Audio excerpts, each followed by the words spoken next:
Dawn's reckoning. The dawn came cold and gray, filtering through the trees in weak shafts of light that turned the forest into a cathedral of shadows.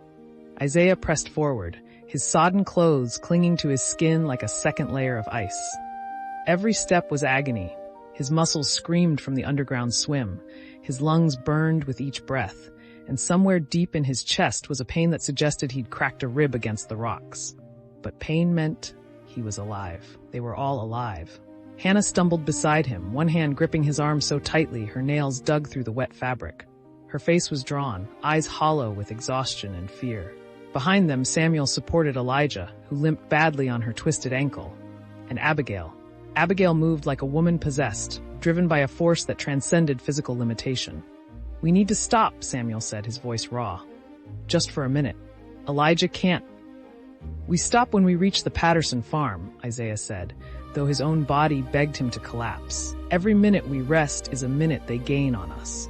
"They think we're still in the cave," Hannah whispered. "We bought ourselves time." Not enough. Isaiah scanned the forest, trying to orient himself. The underground stream had carried them. How far? A mile? 2? He'd lost all sense of direction in the darkness and the water. Now, with dawn breaking, he needed to find the North Star's position, needed to figure out where they were in relation to the Patterson farm. And Moses. God helped them. They needed to find Moses. Abigail made a sound, half sob, half prayer. "She's out there somewhere. My baby girl is out there with them, and I don't know if." "Moses has her," Isaiah said firmly, though his own heart twisted at the uncertainty. "Moses would die before he let anything happen to Ruth. You know that." "I should be with her." Abigail's voice broke. A mother should be with her child. Hannah reached out, squeezed Abigail's hand. "We'll find them. We'll all reach the Patterson farm, and you'll hold her again. I promise." Isaiah wanted to tell Hannah not to make promises she couldn't keep, but he held his tongue. They needed hope right now more than they needed truth.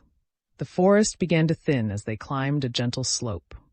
Through the trees, Isaiah caught glimpses of open farmland, fields lying fallow in the early winter, a split-rail fence running along the tree line. His heart quickened.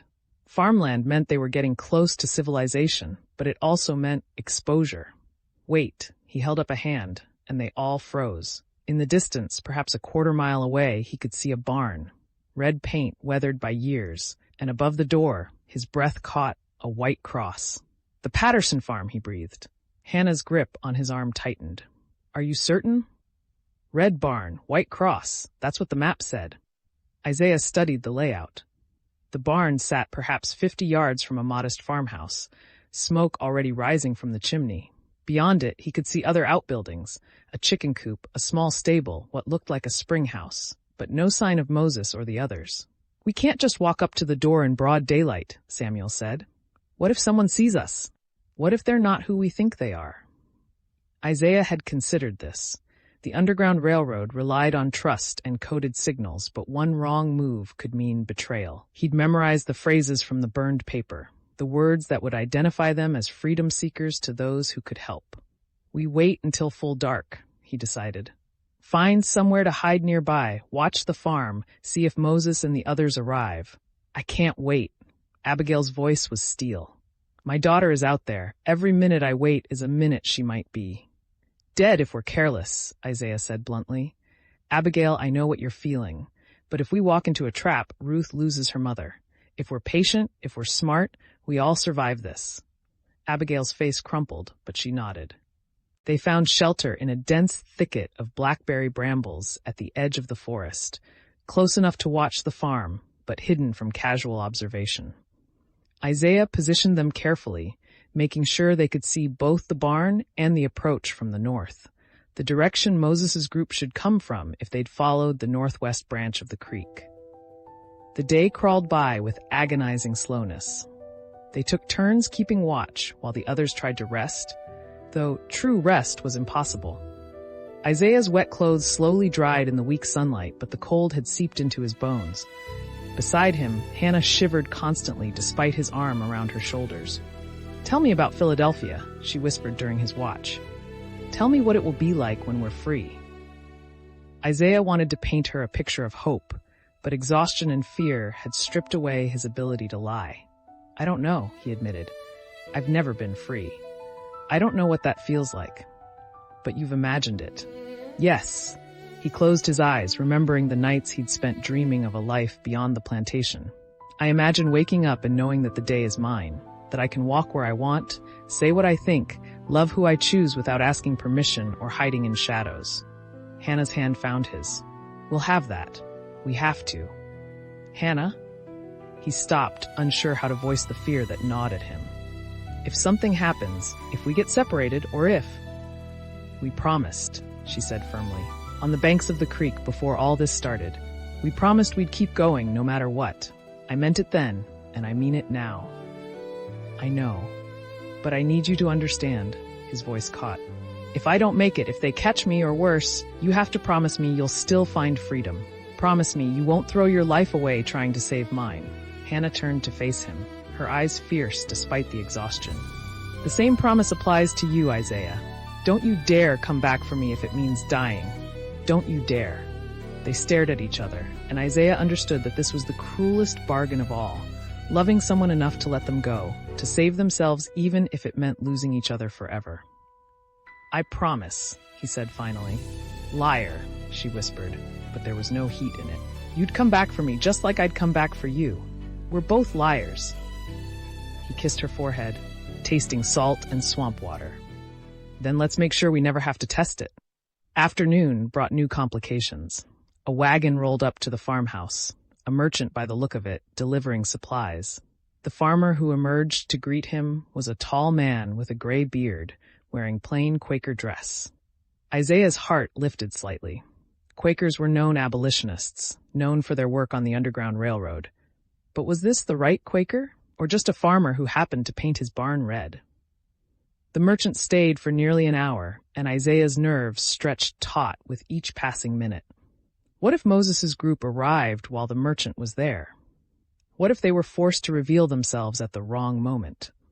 But the merchant finally departed, and the farm settled back into quiet afternoon routine.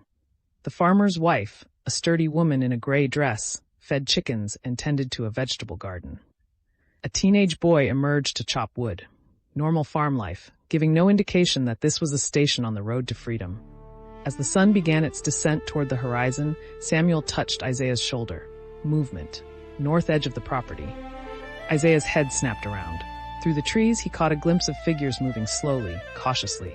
His heart hammered as he counted. 4 shapes, 1 large, 1 small, 2 others. Moses. It had to be Moses. The group emerged from the tree line, and Isaiah's breath caught. Moses carried Ruth in his arms, the child still sleeping. Behind him, Clara supported Mercy, who could barely walk. They moved toward the barn with the desperate caution of people who had reached the absolute limit of their endurance. And then everything went wrong. A dog barked. The farm dog, Isaiah realized, not a hunting hound, but a farm animal doing its job. The sound carried across the fields, and Moses's group froze. The farmhouse door opened. The Quaker farmer stepped out, scanning the property. His eyes found Moses and the others immediately. For a long moment, nobody moved. Isaiah's hand found Hannah's, squeezed hard. This was the moment. Either this man would help them, or he would turn them in for the reward money that Mrs. Belmont had surely increased by now. The farmer walked slowly toward Moses's group. Isaiah could see Moses tense, ready to run despite having nowhere left to run to. The farmer stopped 10 feet away. "Thee looks weary, friend," the farmer said, his voice carrying across the distance. "And the little one? She is unwell?" Moses said nothing, but Isaiah saw his shoulders tremble with exhaustion and fear. The farmer glanced back at his house, then at the barn. "My wife is preparing supper. There is a room in the barn, warm, with fresh straw. No one will disturb thee there until it is safe to continue thy journey." The code. The words were close enough to the phrases Isaiah had memorized. This was the Patterson farm. This was their safe house. Moses seemed to understand the same thing. His knees buckled slightly, and the farmer stepped forward quickly to steady him. "Come," the farmer said gently. "Thee has traveled far enough for one day. Let us help thee now." As Moses and the others were led toward the barn, Isaiah made his decision. "We go now, while there's still light, while the farmer knows to expect more arrivals." They emerged from the thicket, 5 more exhausted souls, stumbling across the fallow field toward the red barn and its white cross. The farmer saw them coming and nodded once, as if he'd been expecting exactly this. "How many more?" he asked as they reached him. "This is all," Isaiah said, his voice hoarse. 8 of us total." 8. The farmer's expression didn't change, but something flickered in his eyes. Respect, perhaps, or sorrow for what they must have endured. "Come, thy friends are already inside." The barn was warm and dim, smelling of hay and horses. In a corner, hidden behind stacked bales, was a small room, barely 10 feet square, but with thick walls and a door that could be barred from inside. Moses sat against the wall, Ruth still sleeping in his arms.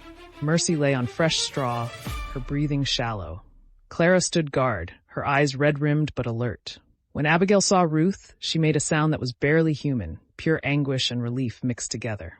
She fell to her knees beside Moses, reaching for her daughter with trembling hands.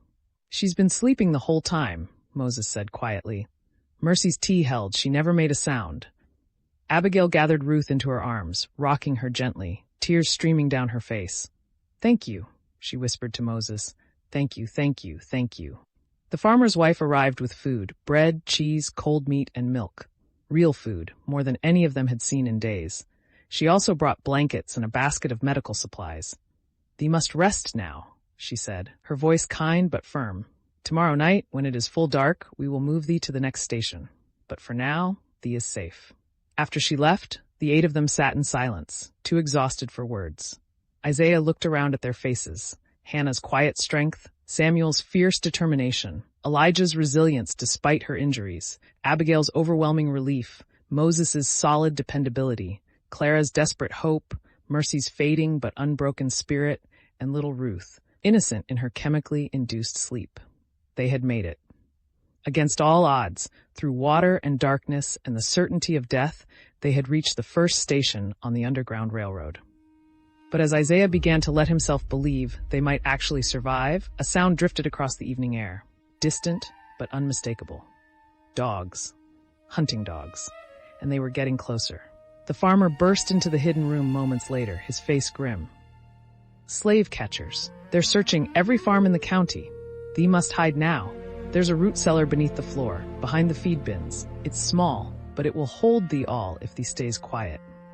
"How long do we have?" Isaiah asked. "Minutes, perhaps less." The farmer was already moving the feed bins, revealing a trapdoor. "They have a warrant to search any property they choose. I cannot refuse them entry." As they scrambled into the root cellar, a space barely 4 feet high, damp and cold and dark, Isaiah heard the dogs getting closer. The trapdoor closed above them, plunging them into absolute darkness. Through the floorboards, they could hear the farmer replacing the feed bins, covering their hiding place. Ruth stirred in Abigail's arms, making a small sound. Abigail's hand immediately covered the child's mouth, her eyes wide with terror in the darkness. Above them, the barn door crashed open. "Evening, friend Patterson," a voice drawled. Not Crow, but someone else, someone with authority. "We're looking for some missing property. 8 of them, last seen heading north. You wouldn't happen to have seen anything unusual, would you?"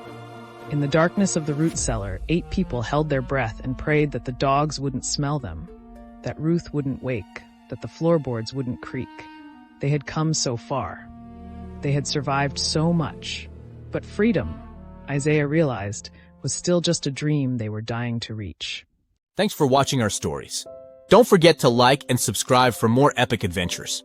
Thanks for watching our stories. Don't forget to like and subscribe for more epic adventures.